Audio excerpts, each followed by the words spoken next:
Example দেই, officially warrant terror dispense করবার পরে আমেরিকা কিন্তু ঘোষণা করেছে চায়না তার সিকিউরিটি থ্রেট, ডিফেন্স থ্রেট। চায়নার সাথে কিছু যুদ্ধ করছে, ডেইলি করছে। চায়না, ভারত, পাকিস্তান সবাই সবাইকে শত্রু রাষ্ট্র গণ্য করে না? করছে তো। তুলি ওরা ওদের সাথে ইয়ে করছে, যুদ্ধ করছে। চায়নার কয়েকশো বিলিয়ন ডলারের ইনভেস্টমেন্ট আছে ইন্ডিয়াতে, তো কিভাবে সেটা হচ্ছে? ইংল্যান্ড এবং ফ্রান্স শত শত বছর ধরে যুদ্ধ করেছে, শত শত বছর। গত 100 বছরের ভিতরে পোল্যান্ড নামক দেশ 2বার মানচিত্র থেকে হারায় গেছে, আবার চলে আসছে। ইউরোপ তো গত 70 বছর ধরে শুধু যুদ্ধ করছে না, এর আগের 1000 বছর তারা শুধু যুদ্ধই করেছে। Everybody, every border consider themselves as an enemy state on the front. তাহলে আমাদের কেন করতে সমস্যাটা? অতএব আমার রাষ্ট্রের অস্তিত্বের স্বার্থে আমার শত্রু রাষ্ট্রের আইডিয়াটা পরিষ্কার থাকতে হবে। এরপরে আমি তার সাথে সব লেনদেন করব, বোঝাপড়া করব, তার সাথে আমি বাণিজ্য করব, চুক্তি করব, লাখে লাখে ঘুরতে যাব, ওরাও লাখে লাখে আমার এখানে ঘুরতে যাবে।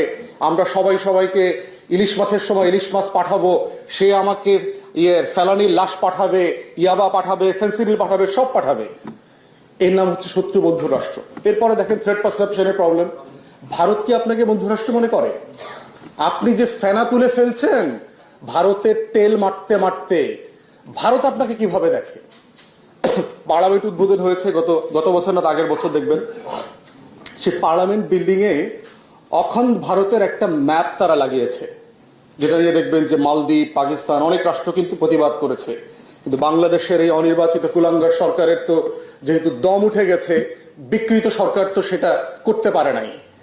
তো যে রাষ্ট্রটা তার কোনো প্রতিবেশী রাষ্ট্রকে স্বাধীন মনে করে না তার মনস্তত্ত্বে, আপনি যদি মনে মনে ভাবেনও যে আমি একদিন বাংলাদেশ রাষ্ট্রটা দখল করে নেব, আপনি কি সেটার মানচিত্রটা কৌশলগত কারণে কখনো পার্লামেন্ট বিল্ডিং এ টানাবেন? পৃথিবীতে যারা যুদ্ধ করে দেশ দখল করেছে তারা বলেছে কখনো? তাহলে সে তার নেইবারহুডের প্রত্যেকটা রাষ্ট্র, নেপাল, ভুটান, মালদ্বীপ, বাংলাদেশ, পাকিস্তান, আফগানিস্তান, চায়নার কিছু অংশ, শ্রীলঙ্কা, সবাইকে দিয়ে একটা অখণ্ড ভারতের ম্যাপ বানিয়েছে।